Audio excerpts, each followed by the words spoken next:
gözyaşları dedim.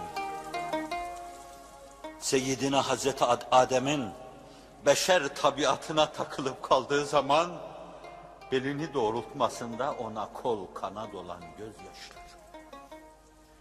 Hazreti Davud beşeriyet adına neye takılmıştı? En küçüğünü isnattan dilimi tebriğ ederim.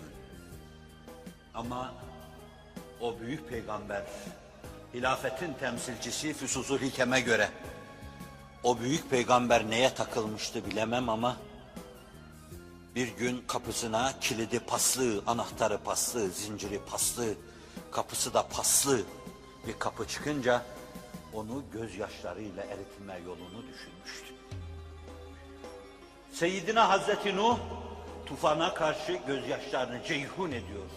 Onu nötr etmeye çalışıyordu. Ve Hazreti Musa ağlıyordu, ağlıyordu, ağlıyordu.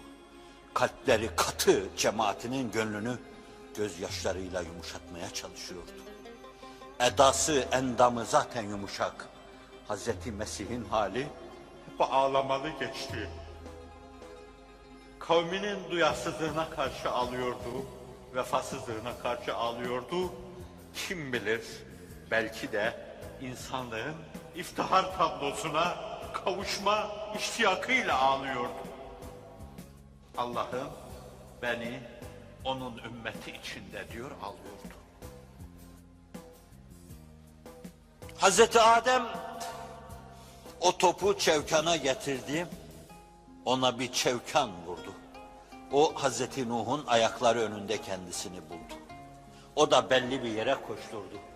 Hazreti İbrahim'in önündeydi, gözyaşları ceyhundu. Yanan ateş onunla berdüselam haline gelecekti.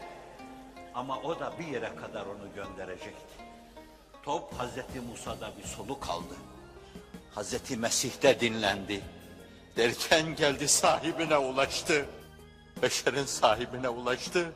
Her mevzuda sözü o söyleyeceğinden dolayı o mevzuda da sözü o söyleyecekti. Benim hesabımda yoktu. Şimdiye kadar da birkaç defa anlatmıştım. Hoca Efendi burada Kur'an okurken Rabbi innehunne adlelne kethiren femen tebi'ani fe innehu minni ve men asani fe inneke gafurur rahim. Bu Hazreti İbrahim'in Allah'a karşı tazarru ve niyazıdır. Bu niyazı onun dilinden ve Kur'an'dan alan insanlığın iftihar tablosu, sahabenin müşahadesi ve sahih hadislerin nakliyle sabaha kadar bunu okur ve ağlar. Manası şu demekti: Allah'ın bu putlar, bu totemler, bu putlaştırılan varlıklar insanları baştan çıkardı, dalalete sevk ettiler. Allah'ım bunlar içinden kim bana uyarsa o bendendir, sahip çıkıyorum. Yani benden olanı sen cehenneme koymazsın. İbrahim demişti bunu. Allah'ın binlerce salat ve selamı, insanlığın iftihar tablosu Hazreti Muhammed Mustafa sallallahu aleyhi ve sellem.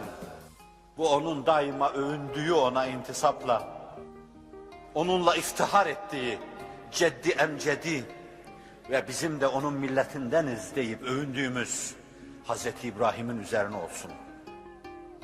Rabbi innehunne adlelne kethiren minen nas.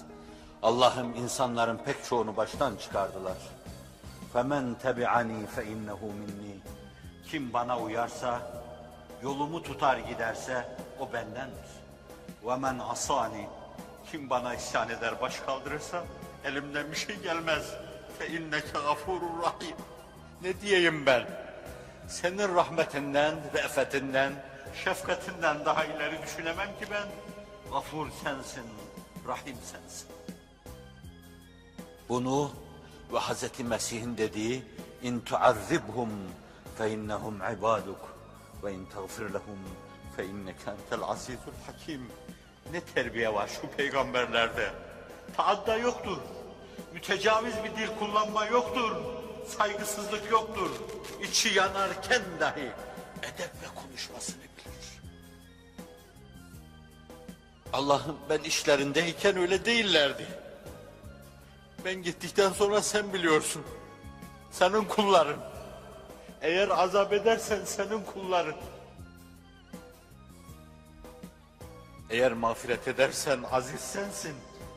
Sözün üzerine söz olmaz. Sen yegane galipsin. Sana karşı galebe çalacak, sözünü sana dinlettirecek birisi olamaz. Aziz sensin. Azap edersen hikmetin vardır. Lütfeder bağışlarsan yine hikmetin vardır. Çünkü hakim de sensin der. Sabaha kadar ağlar Hazreti Muhammed Mustafa sallallahu aleyhi ve sellem. Sakın bana demeyin ağlama da nereden? Eğer bir cemaat kendi adına bir kurtuluş ufkuna ulaşmayı düşünüyor, planlıyorsa, o gözyaşlarından meydana getirdiği kanatlarla yükselecek, uçacaktır.